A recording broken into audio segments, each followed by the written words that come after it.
आज मैं आपको एक बहुत ही सुंदर कहानी सुनाऊंगा। एक बार एक बंदा होता है, वो मास्टर जी के पास जाता है, यानी कि गुरु जी के पास जाता है। उनके साथ रह करके वो 1 साल शिक्षा और ग्रहण करता है। कौन सी शिक्षा? स्पिरिचुअल। तो उस बंदे ने और भी बहुत सारे धर्मों को स्टडी किया होता है। तो 1 साल के बाद वो अपने मास्टर जी से कहता है कि हाँ गुरु जी, अब मुझे बताइए कि अब मैं क्या करूं। अब मैंने बहुत कुछ स्टडी कर लिया है, बहुत कुछ कर लिया है, अब मैं आगे बढ़ना चाहता हूँ स्पिरिचुअल रास्ते पर, क्या करूँ अब मैं। तो गुरुजी कहते हैं तो ऐसे पहला तू ये काम कर कि जो भी तुझे अब तक समझ में आया है, जो भी तुझे लगता है कि ये तूने जाना है, वो तू एक किताब पे उसकी किताब बना या उसको एक कॉपी पर लिख के लेके आ, फिर देखते हैं क्या है। पर बहुत ध्यान से ये काम करना। जो बंदा होता है वो कहता है ठीक है गुरुजी, जैसा आपने कहा मैं वैसा करूँगा। वो वहाँ से चला जाता है और फिर वो 1 साल तक गुरुजी के पास नहीं वापस जाता। वो 1 साल तक वो एक किताब ही लिख रहा होता है।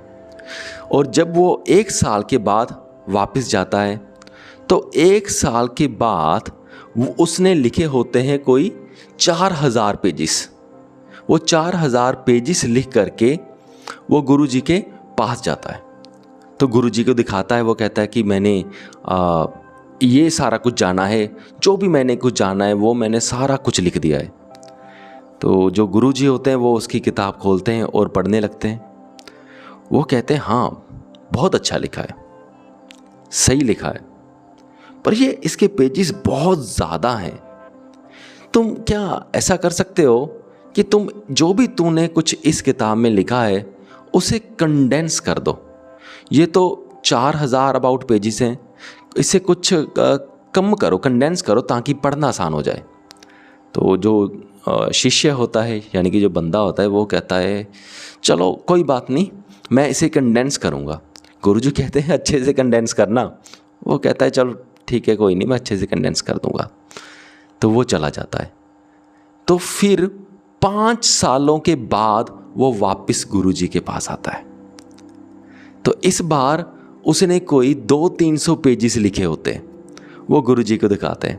गुरुजी उनके पेजेस पढ़ने लगते हैं। वो पढ़ के कहते हैं हाँ, अब तेरी बातों में दम आ गया, अब ठीक है, अब तू थोड़ा सा तेरी बातें और गहरी हो गई हैं।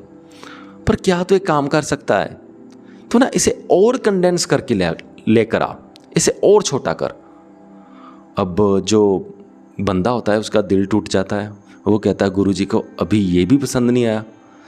तो फिर कहता है चलो कोई नहीं, मैं और कंडेंस कराऊंगा। फिर वो चला जाता है। फिर वो 10 सालों के बाद फिर वो गुरुजी के पास वापस जाता है। और इस बार उसने सिर्फ 5 पेजेस ही लिखे होते हैं, सिर्फ 5 पेजेस। तो गुरुजी देखते हैं और पढ़ते हैं। वो कहते हैं हाँ, अब तो बहुत सही होता जा रहा है, बहुत सही हो रहा है, पर एक तो काम करेगा। शिष्य कहता क्या? वो बंदा कहता क्या? गुरुजी कहते इसे तो और कंडेंस करके ला कर आ। अब गुरुजी की उम्र भी बहुत ज़्यादा हो चुकी थी।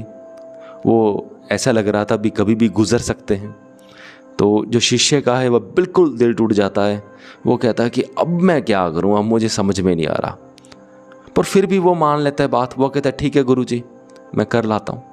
वो फिर जाते हैं और जब वो जाता है तो फिर अबाउट 1 साल के बाद वापस आता है। तो गुरुजी कहते भाई लाओ, अब तुम क्या लिख कर लेकर आए हो। वो लकीली वो गुरुजी जिंदा रहते हैं। तो इस बार जो शिष्य होता है वो एक खाली पेज अपने गुरुजी के हाथ में दे देता है। उस पेज में कुछ भी नहीं लिखा होता। तो गुरुजी उस पेज को देखते हैं।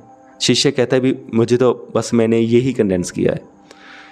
गुरुजी उस पेज को देखते हैं, पेज बिल्कुल खाली होता है। गुरुजी मुस्कुराते हैं और फिर उसे कहते हैं अब तुमने जान लिया जो तुम जानना चाहते थे। ये कहानी यहीं पर ख़त्म होती है। तो इस कहानी से यही समझ में आता है कि जब तक वो जो शिष्य थे वो लिख लिख के देकर उसको गुरुजी को दे ही गए, तो इसका मतलब था कि उसका जो मन था वो चलता रहा, मन नहीं रुका। फिर उसने कंडेंस करने को कहा तो यानी कि कंडेंस करके दे दिया, फिर भी मन चलता रहा। जब आखिर में शिष्य ने कुछ भी नहीं लिखा तो इसका मतलब क्या था कि अब उसका मन बेफालतू में चलना बंद हो गया है, उसका मन साइलेंट हो गया है, उसके सवाल जवाब सारे ख़त्म हो गए हैं। जब सवाल जवाब ख़त्म हो जाते हैं तभी हमारे मन को सही शांति मिलती है। मुझे पूरी उम्मीद है कि आप सबको ये बातें बहुत अच्छी लगी होगी, ये कहानी बहुत अच्छी लगी होगी। अगर आप भी कुछ कहना चाहते हो या बताना चाहते हो, या अगर ये कहानी बहुत अच्छी लगी तो कमेंट करके ज़रूर लिखें। इस वीडियो को यहाँ तक देखने के लिए आपका बहुत बहुत धन्यवाद।